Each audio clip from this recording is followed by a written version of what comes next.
அரசியல் கருடன் பார்வையாளர்களுக்கு வணக்கம். இன்றைக்கு நம்மோடு இணைந்திருப்பவர் அரசியல் விமர்சகர் திரு கிஷோர் கே சுவாமி இணைந்திருக்கிறார். அவரிடம் பல்வேறு சர்ச்சைகள் குறித்து கேள்வி கேட்க இருக்கிறோம். சார் வணக்கம்.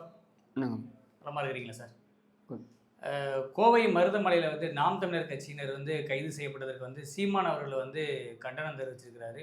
கடுமையான முறையில் விமர்சனங்களும் பண்ணியிருக்கிறாரு. திமுக அரசுக்கு எதிராக கேள்விகளும் எழுப்பியிருக்கிறாரு சார். அதாவது இந்த அரசாங்கம் வந்ததுக்கப்புறம் பார்த்தீங்கன்னாக்க இதில் முதலில் கைது செய்யப்பட்ட நபர் அப்படின்னா நான் தான். இந்த அரசாங்கம் வந்ததுக்கப்புறம் ஒரே மாதத்தில் கைது செய்யப்பட்டேன், இந்த ஆட்சி அமைந்ததுக்கப்புறம். அது தொடர்ந்து பார்த்திங்கன்னா பல்வேறு கைதுகள். இங்கே பிரச்சனை என்னென்னா, நீங்கள் கைது செய்வது அப்படின்றது சட்டப்படி நீங்கள் செய்கிறா என்றால் யாரும் கேள்வி கேட்க போகிறது இல்லை. ஏன்னா ஒரு நடவடிக்கை எடுப்பதற்கு ஒரு அரசாங்கத்துக்கு முழு அதிகாரம் இருக்கிறது. ஆனால் சட்டத்திற்கு புறம்பாக இவர்கள் இந்த கைது நடவடிக்கைகளை தொடர்ந்து செய்து வருகிறார்கள். அதாவது இவர்களுக்கு எதிராக யார் யாரெல்லாம் கருத்து தெரிவிக்கிறார்களோ அவர்கள் எல்லோரையும் தாக்குவோம் அப்படின்றத ஒரு வழிமுறையாகவே வைத்திருக்கிறார்கள். இதில் மிகப்பெரிய அளவில் பாதிக்கப்பட்டது யாருன்னா நாம் தமிழர் கட்சின்னு சொல்லுவேன். அதிமுக பாதிக்கப்பட்டிருக்கு, எதிர்கட்சியில் வரிசையில் பார்த்தீங்கன்னா அதிமுக பாதிக்கப்பட்டிருக்கு, பாஜக பாதிக்கப்பட்டிருக்கு, நாம் தமிழர் கட்சி பாதிக்கப்பட்டிருக்கு. இல்லை, பொதுவாக எப்பயுமே ஆளுங்கட்சியாக இருக்கும்போது எதிர்கட்சி பிரதான எதிர்கட்சியோடைய போராட்டங்களுக்கு கடுமையான ஒரு எதிர்ப்புகளை தெரிவிக்கிறதும் நடவடிக்கைகளை பாய்ச்சறது இருக்கும். ஆனால் இவங்களுடைய நடவடிக்கைகள் எல்லாமே நாம் தமிழர் கட்சிகளுக்கு எதிராக கடுமையான நடவடிக்கைகள் எடுக்கிறதுக்கு நான் இதுக்கு நிறைய பதில் சொல்லிட்டேன் சார். அதாவது நாம் தமிழர் கட்சிக்கு மேலே இவங்க நடவடிக்கை எடுப்பதற்கான காரணம் என்ன அப்படின்னா, இவர்கள் நாம் தமிழர் கட்சி, அதாவது முக்கியமாக சீமானவர்கள் இவர்களோட அடித்தளத்தையே ஆட்டி படைக்கிறார் அப்படின்றது தான். அதாவது அவர் கேள்வி கேட்பது எல்லாமே இவரோட அடித்தளத்தை அசைத்து பார்க்கும் வகையில் இருக்கிறது அப்படின்றது தான். ஏன்னா இவர்கள் இந்நாள் வரைக்கும் என்ன உருட்டி கொண்டிருந்தார்கள் என்றால் திராவிடம், தமிழ் அப்படின்லாம் உருட்டிக்கிட்டு இருந்தாங்க. இப்போ இந்த இடத்துல நீ தமிழனே கிடையாது என்று சீமான் வைக்கும் பொழுது, ஒரு வாதத்தை வைக்கும் பொழுது, உனக்கும் தமிழனுக்கும் என்ன சம்பந்தம், நீ எப்படி தமிழ்னாவ அப்படின்ற கேள்வியை வைக்கும் பொழுது இவர்களால் பதில் சொல்ல முடியாமல் போகிறது. அப்போ எது திராவிடம், எது தமிழன் அப்படின்றது கேள்வி வருகிறது. இந்த கேள்விக்கு இவர்களால் பதில் சொல்ல முடியவில்லை. பதில் சொல்ல முடியாத காரணத்தினால் இவர்களை தரக்குறைவாக பேசுவது அப்படின்னு ஆரம்பித்து, இந்த மாதிரி தரம் தாழ்ந்து நடந்து கொள்வது என்பதிலிருந்து ஆரம்பித்து தன்னுடைய அதிகாரத்தை பயன்படுத்தி அவர்கள் மீது தாக்குதலில் ஈடுபடுவது அப்படின்ற வரைக்கும் இது போகுது. பெருமையாக பேசுகிறாங்க. நாம் தமிழர் கட்சியுடைய உறுப்பினரை கூட்டு போய் கை காலை உடைச்சிட்டேன் அப்படின்றத பெருமையாக பேசுகிறாங்க. இல்லை, இப்போ கூட நேற்று கூட நம்ம பார்க்க முடியுது. அந்த வீடியோ ஒரு சாதாரணமாக ஒரு ஆர்ப்பாட்டம் பண்ணுறாங்க, ஒரு அனுமதி மறுக்கப்பட்டிருந்தாலும் கூட அவங்கள ஒரு நாகரிகமான முறையில் கைது செஞ்சு போயிருக்கலாம். அவங்க ஒன்றும் ரொம்ப அடாவடித்தனமாக காவல்துறையினர் நம்ம அத்துமீறலை. ஆனால் இவங்க அந்த இளைஞர்களை அடிக்கிறத நம்மளால் பார்க்க முடியுது. கழுத்தை பிடிச்சி இழுத்துட்டு போகிறாங்க. இதெல்லாம் நம்ம அது என்னென்னா, அவங்க ஒரு மெசேஜ் அனுப்புகிறாங்களாம். ஏன்னா இங்கே நிறைய இளைஞர்கள் பார்த்து கொண்டிருக்கிறார்கள், பார்வையாளர்களாக இருக்கிறார்கள். அப்படின்றதுனால நாங்கள் இப்படித்தான் நடத்துவோம் அப்படின்றத உளவியல் ரீதியாக இவர்கள் அவர்களுக்கு ஒரு மிரட்டலை விடுக்கிறார்கள். இப்போ என்ன கைது பண்ணுறாங்கன்னா, வேறு நீ சமூக வலைதளத்தில் பேசிட்டே இருப்பேன்னா நாங்கள் கைது பண்ணுவோம், நாங்கள் ஜெயிலில் கொண்டு போய் போடுவோம், குண்டர் சட்டத்தில் போடுவோம். அப்போ சமூக வலைதளத்தில் நீ பேசவே கூடாது. பேசினா உன் மேலே வந்துடும், பார்த்துக்க அவன் எப்படி உள்ளே போயிருக்கான் பார்த்துக்க, அவனை மாதிரி நீயும் போவ. இதுதான் இவர்களுடைய நோக்கம். அப்போ நாம் சொல்லக்கூடியது, நீ எமர்ஜென்சி என்று பேசுகிறாய், எமர்ஜென்சியில் நீ கைதானா என்று பேசுகிறாய். நான் இப்பவும் சொல்கிறேன், நீ மிஸ்ஸா காலத்தில் கைதான, நீ மிஸ்ஸாவுக்கு எதிராக போராடி கைதாகவில்லை, நீ கசமுசா வழக்கில் கைதானாய். அதான் நான் சொல்கிறேன். இல்லை, அதற்கு எல்லாரும் விமர்சனம் வைக்கும்போது அதற்கான ஆதாரம் இருக்கான்னு கேட்பாங்க. எல்லாத்துக்கும் ஆதாரம் கேட்குறாங்க, அதற்கும் ஆதாரம் இருக்கா? சரி, நீ மிஸ்ஸாவுக்கு எதிர பேசி தான் நீ கைதானன்றதுக்கு நீ ஆதாரம் காட்டு, நீ காட்டு. ப்ரிவென்டிவ் டிடென்ஷன் தானே, தடுப்பு காவல் தானே. தடுப்பு காவல் எல்லாரும் தான், காலி பொறுக்கி பிக் பாக்கெட் செய்கிறவன், சீரியல் ரேபிஸ்ட்லேருந்து எல்லாரும் தான் உள்ள தூக்கி வச்சாங்க. அந்த வகையில் உன்னையும் தூக்கி வச்சாங்க. அப்போ உன் மேலே ஏற்கனவே கிரிமினல் ரெக்கார்டு இருந்ததுனால தான் வச்சாங்க. உன் மேலே இந்த கிரிமினல் ரெக்கார்டு என்ன எடுத்து காமி, உன் மேலே போடப்பட்ட வழக்குகள் என்ன எடுத்து காமி, கிரவுண்ட் கேசஸ்ன்னு போடுவாங்களே, கிரவுண்ட் கேசஸ் என்ன எடுத்து காமி. இல்லை, அது எப்பயுமே வழக்கமாக முதலமைச்சர் அவர் மேடைக்கு மேடை நான் யார் தெரியுமா, நான் யாருடைய பிள்ளை தெரியுமா, நான் மிஸ்ஸாவிலே போனவேன், நான் இதெல்லாம் எனக்கு சும்மா, நான் உங்களுடைய நீ யாரோட பிள்ளைன்னா என்ன? இந்த கருணாநிதி 2வது ஆட்டம் சினிமாவுக்கு போகல, அதனால தான் நீ பிள்ளை. இப்போ என்ன அதுக்கு நான் சொல்கிறேன்? என்ன இப்போ இது ஒரு பெருமையா? நான் யார் பிள்ளை தெரியுமா, நான் யார் பிள்ளைய வேணா வந்துட்டு போ, எங்களுக்கு என்ன? இல்லை, மிஸ்ஸா வழக்கில் போனதை நீ மிஸ்ஸா காலத்தில் உள்ள கைதான, சரியா? நீ மிஸ்ஸாவுக்கு எதிராக கைதானியா? இதான் கேள்வி. மிசா வழக்கில் நீ கைதான, மிசா காலத்தில் நீ கைதான.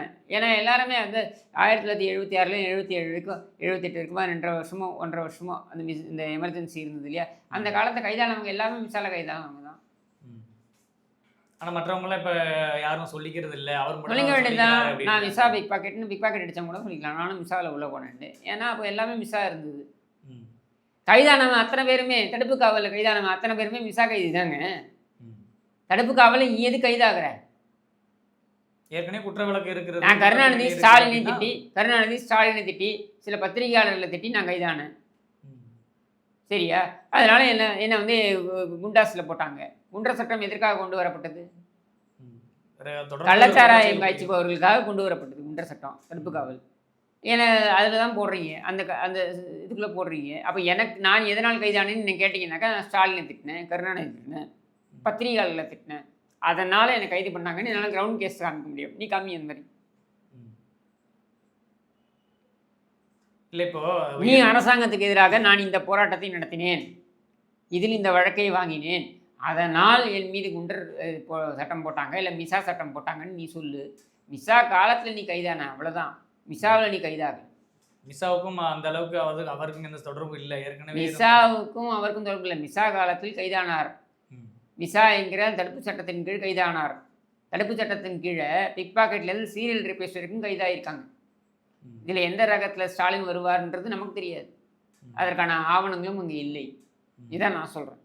இப்போ இன்னொரு கடுமையான கண்டனத்தை சீமான் அவர்கள் தெரிவித்தது மட்டும் இல்லாமல் சில கேள்விகளும் எழுப்பியிருக்கிறார். அதாவது அன்னை தமிழில் அர்ச்சனை செய்வோம் என்று சொல்லக்கூடிய திமுக ஏன் வந்து தமிழில் குடமுழுக்கு நடத்த சொல்லி போராட்டம் பண்ண எதுக்காக கைது பண்ணணும்? அப்போ உங்களோட நோக்கம் என்ன? இந்த ரெண்டு விஷயம் இது. முதல்ல அர்ச்சனை என்பதே தமிழ் கிடையாது.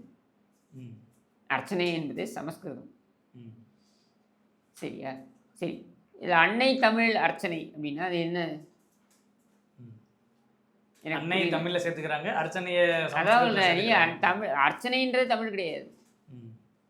சரியா? அடுத்தது, நீ வந்து கோவில்கள் எல்லாம் வந்து தமிழ் வந்து இதுனா தமிழ் அன்னை தமிழில் அனைத்து கோயிலும் அர்ச்சனை செய்யணும்னு அமைச்சர் சேகர்பாபு கூட ரொம்ப பெருமையாக பேசிக்கிறாரு. நீங்க ஒரு பேட்டை ரவுடி, அவன் சொல்றதெல்லாம் ஒரு பேச்சா? அவன் பேசுறது முதல்ல அன்னை தமிழா? அவன் பேசுறது முதல்ல அன்னை தமிழா?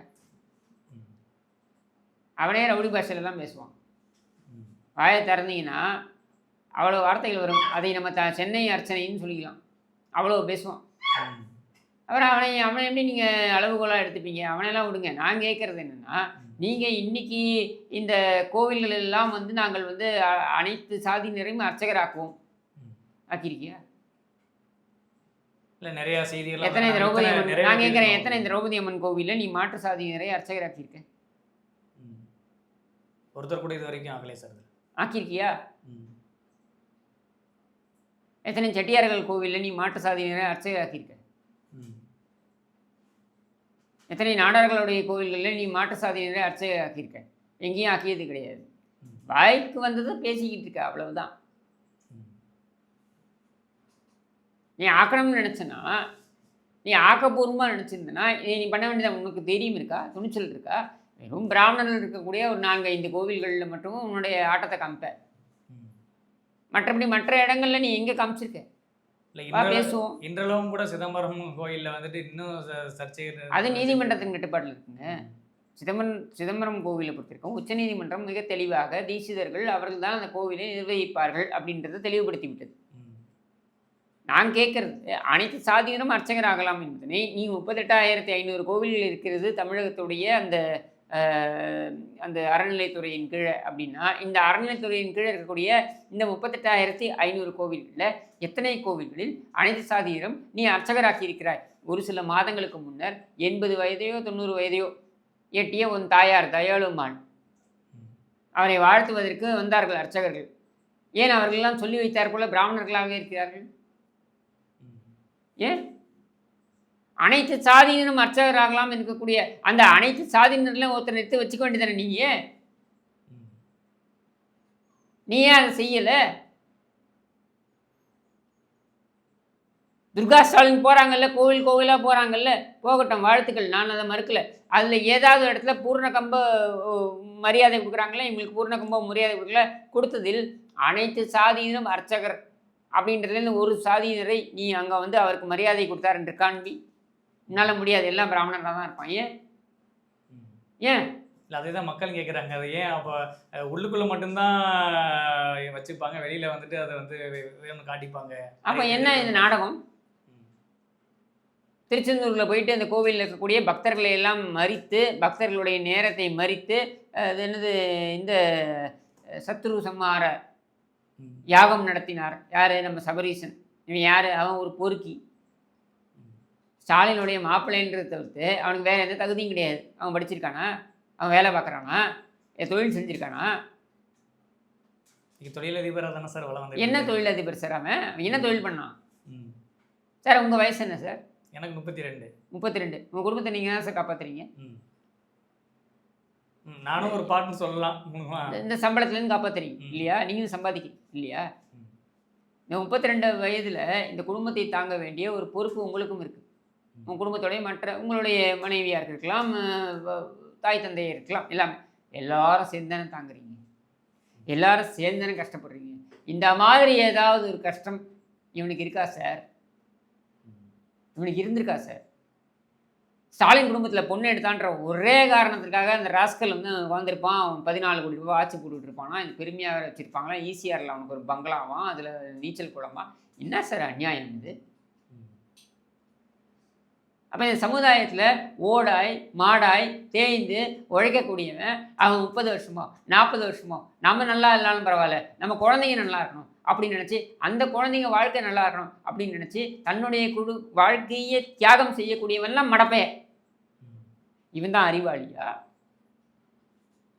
இவன் செக்ரட்டரியேட்டில் போய் நிற்பான், ஸ்டாலின் பேணி நிற்பான், இவனுக்கு எல்லா அதிகாரிகளும் வந்து இவனுக்கு மரியாதை செலுத்துவாங்கன்னா அப்போ என்னங்க ஜனநாயகம்? என்னங்க சமுதாயம் இது? இவன் யார்? இல்லை உங்களை போன்றவர்களை வந்து தொடர்ந்து விமர்சனம் வச்சதுக்கு பிறகு இப்போ வந்து சபரீசன் அவர் வந்து இப்போ சமீப காலங்களாக எந்தவித அரசு நிகழ்ச்சிகள்லையோ இல்லை அவர் குடும்பத்தார நிகழ்ச்சியில எதையுமே நம்ம பார்க்க முடியலையே.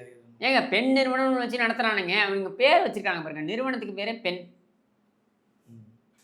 அதனால தான் நான் சொல்கிறேன், லேம்ப் போஸ்ட்டுக்கு புடவையை சுற்றினா கூட இவனுக்கு தடவி பார்ப்பானுங்க, உரைச்சி வைப்பானுங்க. ஏன் பேனானு வைக்க வேண்டியது? ஏன் தமிழ்ன்றிய பேனானு வெய்யி, எழுதுகோள்னு வெய்யி நிறுவனத்துக்கு. அது என்னடா பெண் உன் நிறுவனத்துக்கு பேர்? அயோக்கிய பசங்களா? இல்லை 200 கோடி 300 கோடி அதுக்கு செலவு எவன் விட்டு பணம்?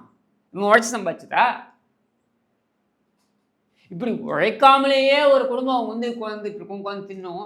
இது இவங்களுடைய உரிமை, இவனுங்களுக்கு நம்ம உழைக்கணும், நாம் வந்து இவங்களுக்கு ஓட்டு போடணும்னு சொல்கிறீங்களே, ஏதாவது மனசாட்சி இருக்கா அவங்களுக்குலாம்? இல்லை ஆரியத்தை எதிர்க்கணும் என்னங்க எதிர்க்கிறீங்க நீங்கள்? ஆரியத்தை எதிர்த்துனா என்னங்க? ஆரியத்தை எதிர்ப்பது என்பது என்ன ஆரியம் என்பது என்ன? அதே தான் திரு சீமான் அவர்களும் கேட்கிறார். இல்லாத ஒன்றை எதிர்க்கிறேன் என்று ஒரு குடும்பத்திற்கு நீ ஊழியம் செய்து கொண்டிருக்கிறாய். அந்த குடும்பம் 1 லட்சம் கோடி 2 லட்சம் கோடி 3 லட்சம் கோடி எதையுமே விட மாட்டேங்கிறானுங்க. பீலேருந்து ஆரம்பித்து சோறு வரைக்கும் எதையும் விட மாட்டாங்க. எல்லாத்தையும் சுரண்டி தின்றானுங்க. அவனுங்க கக்கூசில் அடிக்கிறானுங்க. 1700 ரூபாய் 1700 கோடி கக்கூசு. சென்னையில் இருக்கக்கூடிய இந்த கட்டண கழிப்பிடங்கள், இந்த கழிப்பிடங்களில் 1700 கோடி ரூபாய் சுரண்டுறானுங்க. அவனுங்க சுரண்டி தின்றானுங்க. இதுக்கு தான் நீங்கள் வந்து ஆரியத்தை எதிர்க்கிற லட்சணமா? நீ பீலேருந்து சோறு வரைக்கும் எல்லாத்தையும் அடிக்கிறான். அரிசியை கொண்டு வந்து கொள்முதல் செய்து, நெல்லை வந்து விவசாயிகளிடம் கொள்முதல் செய்து பதப்படுத்தி அதை வந்து அரிசியாக்கி அதை ரேஷன் கடைக்கு கொண்டு போகிறதுல அந்த போக்குவரத்தில் மட்டுமே அவன் 10,000 கோடிக்கு அடிக்கிறான். இத்தனை நாட்கள் கட்டண கழிப்பிடங்களில் அவன் அடிக்கிறான் 1700 கோடி வெறும் சென்னையில் மட்டுமே. நீ தமிழ்நாடு முழுக்க பார்த்துக்கோங்க. என்ன கொடுமை இது? இல்லை இத்தனை நாட்களா சார் முதல்ல வந்து சீமான் அவர்கள் வந்து பெரியாரை வந்து அட்டாக் பண்ணார், அவருடைய முகத்திரையை வந்து கிழிச்சார் அப்படின்னு சொன்னாங்க. ரெண்டாவது இப்போ வந்து தமிழுக்கு முக்கியத்துவம் கொடுத்து கோயில்களில் தமிழ் குடமுழுக்கு நடத்துன்னு சொல்லும்போது இதன் மூலியமா திமுகவுடைய உண்மையான முகத்தை வந்து காட்டணுன்றதை அதை கையில் எடுத்திருக்கிறாரு அப்படின்னு. இல்லை அவர் எடுக்கக்கூடிய விஷயங்கள் எதையுமே நம்ம தப்ப சொல்ல முடியாது. நீங்கள் தமிழுக்கு முக்கியத்துவம் தர வேண்டும் என்று நினைத்தால் ஏற்கனவே அனைத்து கோவில்களிலும் தமிழ் என்பது பாசுரங்களாக இருக்கட்டும், தேவாரம், திருவாசகம், இதெல்லாம் வழியிலும் இருக்குது. அர்ச்சனைங்கிற முறையே கிடையாது தமிழ் வழிமொழி கிடையாது. தமிழில் அர்ச்சனைன்னு கிடையாது. அர்ச்சனை என்பது சமஸ்கிருதம். அர்ச்சனை என்பதே சமஸ்கிருதம் தானே. அப்படி ஒரு வழிமுறை. குடமுழுக்குன்னு சொல்லியிருந்தா குடமுழுக்கு. முருகனை கூட சுப்பிரமணியனா மாற்றிட்டாங்க அப்படின்றது. இல்லை, அது அவருடைய நிலைப்பாடு. நான் அதுக்குள்ளே போக விரும்பல. அது அவருடைய கருத்தியல். நான் அதுக்குள்ளே போக விரும்பல. நான் கேட்கறது குடமுழுக்கு அப்படின்றது 12 ஆண்டுகளுக்கு ஒரு முறைன்னு எந்த ஆகமம் சொல்கிறது? அந்த ஆகமம் விதி அப்படின்றதே சனாதனம் தான் அப்படின்னு எந்த ஆகமம் சொல்லுது? கும்பாபிஷேகம்னு சொல்லப்படுகிறது. அந்த கும்பம் இருக்கு இல்லையா, அந்த கும்பத்திற்கு அபிஷேகம் அப்படின்னு சொல்லப்படுகிறது. கும்பம் அப்படின்றது என்ன? இப்போ நம்ம கும்பமேளான்னு நடத்தினாங்க. இப்போ கூட சமீபத்தில் நடத்தியிருப்பாங்க. இதில் பிரயாகில் நடத்தியிருப்பாங்க. கும்பமேளா என்பது என்ன? கும்பம் என்பது கும்பம், மகா கும்பம், இந்த மாதிரிலாம் இருக்குது. அது கும்பம்ன்றது அந்த அந்த கலசம். இந்த கலசம் என்பது எதையுடைய அடையாளம் என்றால், அது வந்து அந்த இதை பார்க்கடலை கடைந்து அந்த பார்க்கடலில் இருந்து அந்த அமிர்தத்தை எடுத்த பொழுது அது ஒரு கலசத்தில் வழங்கப்பட்டது. அதுதான் கும்பம்னு சொல்கிறோம். சரியா? இதை எடுத்து செல்லும்போது தேவர்களுக்கும் அசுரர்களுக்கும் பிரச்சனை வந்தது அப்படின்னு சொல்கிறோம். அது வந்து சில இடங்களில் அது தூவப்பட்டது அப்படின்னு கருதப்படுகிறது. அது நம்ம திருநாட்டில் தூவப்பட்டதுன்னு கருதப்பட்ட இடத்துலலாம் அந்த கும்ப மேளா அப்படின்றது நடத்தப்படுகிறது. ஹரித்வார், பிரயாகராஜ் இந்த மாதிரியான இடங்கள்லாம் நடத்தப்படுகிறது. நம்ம ஊரில் பார்த்தீங்கன்னாக்கா நம்ம வந்து மகாமகம் அப்படின்னு நம்ம கும்பகோணத்தில் நடக்கும். அந்த மகாமகம் நடக்கும். இந்த மாதிரி நடத்தப்படுகிறது. இதெல்லாம் 12 ஆண்டுகள், 7 ஆண்டுகள், 8 ஆண்டுகள், இதுக்கெல்லாம் ஒரு கணக்கு இருக்குது. கோவிலில் இருக்கக்கூடிய கும்பம் அப்படின்னா அந்த மேலே இருக்கக்கூடிய அந்த கலசம், அதற்கு 12 ஆண்டுகளுக்கு ஒரு முறை நீ வந்து கும்பாபிஷேகம் செய்ய வேண்டும் என்று எந்த ஆகமத்தில் சொல்லப்பட்டிருக்கிறது? இதை விவரி. நீ ஏன் பண்ணுறீங்க கும்பாபிஷேகம்ன்றீங்க? அதுக்கு உடனே இங்கே தமிழ் மந்திரங்கள் ஓத வேண்டும். தமிழில் என்ன மந்திரம் இருக்குது கும்பாபிஷேகத்திற்கு? சரி, சமஸ்கிருத தேவாரத்தை பாடுங்க. தேவாரத்தை அங்கே பாட வேண்டும் என்ற இந்த வழிமுறை எங்கே இருக்குது? தேவாரத்தை எங்கே வேணாலும் பாடலாம். அது பக்தி மார்க்கத்தில் வரக்கூடிய ஒரு இலக்கியம். தமிழ் கடவுள், தமிழ் கோயில்கள் இருக்கு. ஆமாங்க. ஏன் சமஸ்கிருதம்? நீங்கள் ஒரு விஷயத்தை பாடுறீங்கன்னா ஏதாவது ஒரு காரணம் இருக்கணும்ல. ஒரு விஷயத்தை ஒரு இடத்துல பாடுறீங்கன்னா ஏதாவது ஒரு காரணம் இருக்கணும்ல. இப்போது திருமணம் நடக்குது, கணவன் மனைவி அமர்ந்திருக்காங்க, அந்த இடத்துல அவங்கள ஊஞ்சலில் உட்கார வைக்கிறாங்க. இப்போ சீதா கல்யாணம் வைபோகமேன்னு பாடுறோம். எதுக்கு? சீதை ராமன் போல இவங்க இணைந்திருக்கணும் அப்படின்றதுக்காக பாடுறோம். இந்த மாதிரி காரணம் இருக்கணும்ல. இப்போ நீங்கள் ஒரு கும்பத்தை வைக்கிறீங்க, இந்த கும்பத்து மேலே நீங்கள் ஒரு அபிஷேகம் பண்ணுறீங்க அப்படின்னா இதற்கு ஏதாவது ஒரு காரணம் இருக்கணும்ல. அந்த காரணமாக இருக்கக்கூடிய மந்திரம் தானே அங்கே ஓதப்படும். நீ தேவாரத்தை கொண்டு போய் அங்கே நீ பாடுவே அப்படின்னா என்னுடைய கேள்வி, அதற்கும் என்ன சம்பந்தம்? அந்த நிகழ்வுக்கும் தேவாரத்துக்கும் சம்பந்தம் இருக்கணும்ல. அப்போ இது ஒரு தேவையில்லாத சர்ச்சை. என்னை பொறுத்த வரைக்கும் இந்த கும்பாபிஷேகம் என்பதே ஒரு தேவையில்லாத ஆணி. ஏன்னா ஆகமத்தில் எங்கேயும் அந்த மாதிரி சொல்லப்படலை. 12 ஆண்டுகளுக்கு ஒரு முறை நீ கும்பாபிஷேகம் பண்ண வேண்டும் எங்கேயும் சொல்லப்படலை. அறநிலைத்துறை அவர்களாக முடிவெடுத்தது 12 ஆண்டுகளுக்கு ஒரு முறை கோவில்களில் நாங்கள் கும்பாபிஷேகம் செய்வோம் அப்படின்ட்டு. கோவில்களில் கும்பாபிஷேகம் செய்வதற்கு சில ஆகமங்கள் சில வழிமுறைகளை சொல்கிறது. எதற்காக அப்படின்னா, சில விஷயங்கள் நடக்கும்போது இங்கே தீட்டு நடந்துருச்சு, உள்ளுக்குள்ளே ஒரு துர்மரணம் நடந்துருச்சு, இல்லை ஏதாவது ஒரு சேதம் நடந்துருச்சு, இல்லை அதுக்குள்ளே வந்து ஒரு பிரவேசம் நடந்துருச்சு, இந்த மாதிரி ஏதாவது நடந்தால் பிரசனம் பார்க்கப்பட்டு அதுக்கப்புறம் நடக்கக்கூடியது தான் கும்பாபிஷேகம், நடக்க வேண்டியது தான் கும்பாபிஷேகம். ஆனால் அது எதுவுமே இல்லாமல் இவங்க காசு பார்க்கறதுக்காக 12 ஆண்டுகளுக்கு ஒரு முறை அப்படின்னு நடத்திக்கிட்டு இருக்காங்க. 1000 கோவிலுக்கு கும்பாபிஷேகம் நடத்திக்கோ, 2000 கோவிலுக்கு டேய் 1000 கோவில்களுக்கு நீ கும்பாபிஷேகம் நடத்திருக்கேன்னா நீ என்ன பண்ணியிருக்க? ஒவ்வொரு கோவிலும் கும்பாபிஷேகன்ற பேரில் நீ காசு பார்த்துருக்க, அவ்வளவுதான். இல்லை, அதே தான் விமர்சனம் வச்சிருக்காரு சீமான் அவர்கள். வந்து வீட்டுக்கு வெளியில் வந்து தான் மும்மொழி கொள்கை எதிர்ப்பு, இந்தி திணிப்புன்னு சொல்கிற இவங்க தான் இதே கோவில் வழிபாடுகளில் சமஸ்கிருத திணிப்பை கொண்டு வந்து வலிஞ்சு வழிபடுறாங்க அப்படின்னு சொல்லி சீமான் அவர்கள் சொல்லியிருக்கிறாரு. இல்லை, அது அவருடைய கருத்து. நான் அதில் வேறுபடலாம்.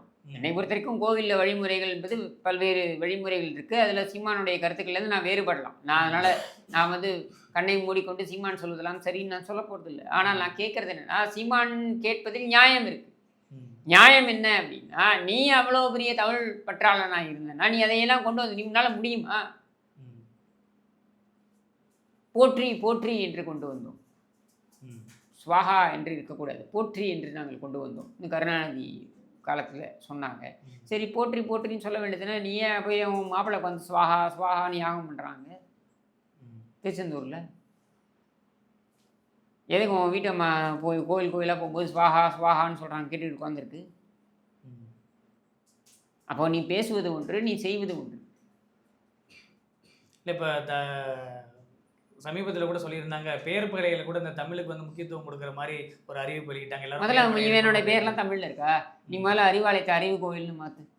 ம். அது என்ன அறிவாலயம்? ஆலயம் என்பது சமஸ்கிருதம், வட சொல். ம். கருணாநிதி அதுவே தப்பு. அறிவு பணம்னு மாற்றிக்க. நீ தான் பணம் பணம்னு தான் அலையிறீங்க உங்க குடும்பமே. மாற்றிக்க. உதயசூரியன், ஏன் உதயசூரியன் வச்சிருக்க? அது சமஸ்கிருதம். எழும் ஞாயிறு அப்படின்னு வைக்க வேண்டியது தானே. ம். அப்போ உன் சின்னம் தமிழ் கிடையாது, உன் அலுவலகம் தமிழ் கிடையாது, உன் பேரும் தமிழ் கிடையாது, உன் பொண்டாட்டியும் தமிழ் கிடையாது. நீ என்னதான் நீ? ம். உன் கூற்றுப்படியே நீ என்னதான் நீ? சமீப காலங்களில் மு.க. ஸ்டாலின் அவர்கள் வந்து இந்த தமிழுக்கு வந்து முக்கியத்துவம் கொடுக்கும் போதெல்லாம் இப்போ ஒருவேளை இவர் ஏற்கனவே சொல்லிட்டு நாங்கள் இருக்காரு, வந்து சீமான் மாட்டுக்கறியை தின்போம் அப்படின்னு நிகழ்ச்சி நடத்துவாங்க. அண்ணா அறிவாலயத்தில் கலைஞர் அரங்கம்னு வச்சுருக்க திருமண மண்டபம். அந்த திருமண மண்டபத்தில் அசைவத்திற்கே இடம் கிடையாது, ம். தெரியுமா? இன்றைக்கி இருக்கக்கூடிய முன்னணி திருமண மண்டபங்களில் அந்த கலைஞர் அரங்கம் இருக்கு இல்லையா, ம். அண்ணா அறிவாலயத்துக்குள்ள ஆமாம். அதுக்குள்ளே இருக்கக்கூடிய அந்த என்னை பொறுத்த வரைக்கும் சொரணை இருப்பவன், சூடு சொரணை ரோஷம் வெக்கம் மானம் இருப்பவன், சோறு தின்பவன் எவனும் இந்த அண்ணா அறிவாலயத்துக்குள்ள போய் கல்யாணம் பண்ணிக்க மாட்டான். ஆனால் அப்படி செய்யக்கூடிய பிறவிகளும் இங்கே இருக்காங்க. அப்படியாப்பட்ட கேவல பிறவிகள் அங்கே சென்றாலும் கூட அவர்கள் அந்த திருமண மண்டபத்தில் திருமணம் செய்து கொள்கிறார்கள் என்றால் அங்கே வரக்கூடியவர்களுக்கு சைவ உணவு மட்டும்தான் பரிமாறப்படும். இதுதான் நீங்கள் வச்சிருக்கின்ற சட்டம். நீங்கள் சொல்லுங்கள், இது நீங்கள் சொல்லக்கூடிய பார்ப்பனியத்தில் வருமா? இது நீங்கள் சொல்லக்கூடிய ஆரிய வழிமுறையா? ம். அது அங்கே மட்டும் இல்லை, இவங்க கலைஞர் அறிவாலயம்னு ஆரம்பிச்சிருக்காங்களே ஒன்று, திருட்டு இடம் தான் திருச்சியில். நூற்றாண்டு நூலகம், கலைஞர் நூற்றாண்டு எல்லா நூலகம், இடத்துலையும் கலைஞர் எல்லா அறிவாலயம். அசையும் அனுமதி கிடையாது. ம். நீ நூலகத்தெல்லாம் விட்டுருங்க, நான் பேசுகிறது இவங்க கட்சியோடைய இது. நம்மளுடைய பணத்தை வச்சு பொது பணத்தை வைத்து இவர்கள் ஆரம்பித்த நூலகத்தெல்லாம் விட்டுருங்க. நான் சொல்கிறது இவங்களுடைய கட்சியோட அலுவலகங்கள் எங்கெல்லாம் இருக்கிறதோ அங்கெல்லாம் திருமண மண்டபங்களும் இருக்கின்றன. திருமண மண்டபங்களை வைத்து காசு பார்க்கிறார்கள். அந்த திருமண மண்டபங்களில் இவர்கள் அசைவ உணவை அனுமதிப்பது இல்லை. ம். ஏன் இந்த பாரபட்சம்? இல்லை, அதுக்காக வந்து முழுக்க முழுக்க அசைவத்தை சனாதனத்தை தான் பின்பற்றுறாங்க, இல்லை சைவத்தில் தான் இருக்காங்கன்னு சொல்ல முடியாது. ஒரு சரி, ஒரு இவங்க நாகரிகத்துல பௌத்தர்களா? கூட இருக்கலாம் அப்படின்னு. இவங்க பௌத்தர்களா இல்லை இவர்கள் ஜெயினர்களா? ஊருக்கெல்லாம் பாடம் எடுக்கிறீங்க, என் தட்டில் என்ன இருக்க வேண்டும் என்றதை நீ முடிவு செய்யக்கூடாதுன்னு நீ எப்படி முடிவு பண்ணுற? ம். மற்றவன் தட்டில் என்ன இருக்கணும்னு? ஏன்னா உன் இடம் இல்லையா? ஊருக்கெல்லாம் நீ முடிவு பண்ணுறல்ல, என் தட்டில் என்ன இருக்க வேண்டும் என்று நீ முடிவு செய்யக்கூடாதுன்னு. நியாயம்பா, நான் ஏற்றுக்கிறேன். ஏன்பா நீ முடிவு பண்ணுற ம். மற்றவன் தட்டில் என்ன இருக்கணும்ன்ட்டு? உன் இடத்துல. ஏன்னா அது உன் இடம், ஒத்துக்கிறல்ல?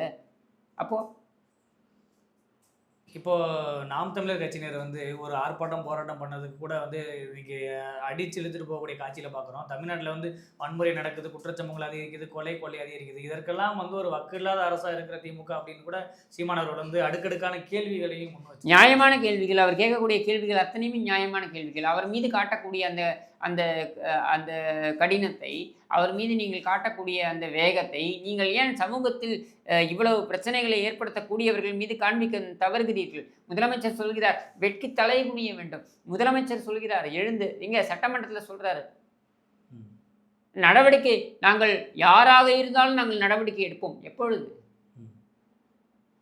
ஒருத்தன் வந்து நான் என் உயிருக்கு பிரச்சனை இருக்கிறது, என் உயிருக்கு பாதுகாப்பு இல்லை, நான் வக்ஃபு வாரியத்தில் இருக்கக்கூடிய அந்த நிலங்களில் நடக்கக்கூடிய இந்த முறைகேடுகளை எல்லாம் நான் தட்டி கேட்கிறேன், கட்டி கேட்பதனால் என் உயிருக்கு பாதுகாப்பு இல்லை என்று ஒரு முன்னாள் காவல் அதிகாரி, ஒரு ஓய்வு பெற்ற காவல் அதிகாரி தன்னுடைய சுயநலத்தை கடந்து பொதுநலமாக இதை சந்தித்தார் என்பதற்காக அவர் போய் கேட்கிறார். என்ன கேட்குறார்? பாதுகாப்பு கேட்குறார். நீ கொடுத்தியா? கொடுக்காம அவர் வெட்டி சாய்க்கப்பட்ட பின்னர் நீ சொல்ற யாராக இருந்தாலும் நாங்கள் நடவடிக்கை எடுப்போம்ட்டு. இது என்ன மாதிரியான அரசாங்கம்? அதுவும் எங்கே வந்து கொடுத்துருக்காரு அவர் புகாரை? முதலமைச்சருடைய தனிப்பிரிவில் வந்து கொடுத்துருக்கிறார் அந்த புகாரை. ஒரு முதலமைச்சருடைய தனிப்பிரிவில் புகாரை கொடுக்குறீங்கன்னா அங்கே இருக்கக்கூடிய நடைமுறை என்ன? அங்கே இருந்த உளவுத்துறை அந்த நோட் அனுப்புவாங்க. எங்கே? அந்த ஏரியா போலீஸ் ஸ்டேஷனுக்கு நோட் அனுப்புவாங்க. இந்த மாதிரி வந்திருக்குங்க, இது என்னன்னு பாருங்க அப்படின்ட்டு. இதில் உண்மைத்தன்மை என்னன்னு பாருங்கன்னு சொல்லுவாங்க. அப்போது அந்த காவல்துறை அதிகாரி அதற்கு உடனே ஒரு ரிப்போர்ட் அனுப்பியிருப்பாரு. இது ஏதாவது இருக்கா? இதை எதையாவது பேசுவதற்கு நீ தயாரா? ஒரு முதலமைச்சராக நீ சட்டமன்றத்தில் இதெல்லாம் பேசியிருக்கணும்ல. நீ மாறாக நீ என்ன சொல்ற? யாராக இருந்தாலும் நம்ம நடவடிக்கை எடுப்போம். ஏன் உன் பேரை பீஸ்ட் படம் பார்க்க போனான், ஃபர்ஸ்ட் ஷோ பிறந்தவன் அந்த இன்பநிதி, அவன் பீஸ்ட் படம் பார்க்க போகிறான், ஃபர்ஸ்ட் ஷோ பார்க்க போகிறான். 18 காவல்துறை அதிகாரிகள் 4:30 மணிக்குங்க காலையில் 18 காவல்துறை அதிகாரிகள் துணை ஆணையர் தலைமையில். இவனுக்கு பாதுகாப்பா, இவன் நண்பர்களுக்கு பாதுகாப்பா? என்ன அயோக்கியத்தனம் இது? ஒரு சமூகத்தில் ஒரு அநியாயம் நடக்குதுன்னு தட்டி கேட்கக்கூடிய ஒரு முன்னாள் காவல்துறை அதிகாரி, அது உனக்கு பாதுகாப்பாக இருந்திருக்கான். உன்னுடைய அப்பன் கருணாநிதியுடைய பிஎஸ்ஓவாக இருந்திருக்கான். நீ மேயராக இருந்தபோது உனக்கு பாதுகாவலராக இருந்தவனுக்கே பாதுகாப்பு இல்லை. அவன் வெட்டி சாய்க்கப்படுகிறான். இதான் நீ சட்டம் ஒழுங்கு பார்த்துக்கிற லட்சணமா? இல்லை, கடந்த அதிமுக ஆட்சியில் வந்துட்டு நிறைய போராட்டங்களுக்கு வந்து அனுமதி வழங்கப்பட்டது. எதிர்க்கட்சியினரே வந்துட்டு சுதந்திரமாக போராட்டங்கள் பண்ணாங்க, நம்ம அதை பார்க்க முடிஞ்சது. ஆனால் இப்போ ஆரம்பிச்சதுலேருந்து வந்து இப்போ யாரும் போராட்டத்துக்கு அனுமதி இல்லை, போராட்டத்துக்கு அனுமதி மறுக்கப்படுது, கடைசி நேரத்தில் நீதிமன்றத்தை போய் வாங்கிட்டு வராங்க அப்படின்றாங்க. இப்போ நாம் தமிழர் கட்சி வந்து முதலமைச்சர் அவர்கள் வந்து வெளிப்படையாக கூட பேரை சொல்லி கூட விமர்சகர் கிடையாது, ஒரு கட்சி ஒருவர் அப்படின்னு தான் சொல்கிறாரு. அப்படி இருக்கும் பட்சத்தில் ஏன் அவருடைய போராட்டத்துக்கு மறுக்கப்படணும், அவரை பார்த்து என்ன பயமானு கூட விமர்சிக்கிறாங்க. பயம்தான். பயமா இல்லை, பயம்தான். அவரை பார்த்து மட்டும் இல்லை, எல்லாரை பார்த்தும் பயம்தான். ஏன்னா இவங்க ஆட்சியை நடத்தலையே. நீ நிர்வாகத்தை ஆட்சியை நடத்துகிறாய் என்றால் நீ எதை பற்றியும் பயப்பட வேண்டிய அவசியம் கிடையாது. விமர்சனங்கள் வரும், எதிர்கருத்துக்கள் வரும், இதெல்லாமே வரும். அதையெல்லாம் கடந்து மக்கள் என்னை ஏற்றுக்கொள்வார்கள் அப்படின்னு இருக்கலாம். நீ தான் அப்படி கிடையாது. நீ அப்படி எடப்பாடி பழனிசாமி அவர்கள் சட்டமன்றத்தில் பதிவு பண்ணுறார். என்னுடைய முதல் ஆண்டு ஆட்சி காலத்தில் பார்த்தீங்கன்னா கிட்டத்தட்ட 27,000 போராட்டங்கள் நடைபெற்றிருக்கிறது. நாங்கள் அனுமதித்திருக்கிறோம். அப்போ ஒரு ஆட்சியாளர்களுக்கு எதிராக போராட்டங்கள் அப்படின்றத அனுமதிப்பது அப்படின்றது அந்த ஆட்சியில் இயல்பாக நடக்க வேண்டிய ஒரு விஷயம். போராட்டங்கள், ஆர்ப்பாட்டங்கள் இதெல்லாம் வந்து இயல்பாக நடக்க வேண்டிய விஷயம். இங்கே அது எல்லாமே மழுங்கடிக்கப்படுகிறது. விவசாயிகள் மேலே வழக்கு போடுறாங்க. விவசாயி அவன் மேல்மால விவசாயி அவன் வந்து போராட்டம் நடத்தினான்னு அவன் மேலே என்ன வழக்கு போட்டீங்க? விபச்சார வழக்கு போடுறாங்க. தொடர்ந்து மற்றொரு விடயத்தில் பேசுவோம் சார். உங்களுடைய நேர்காணல் கொடுத்த மிக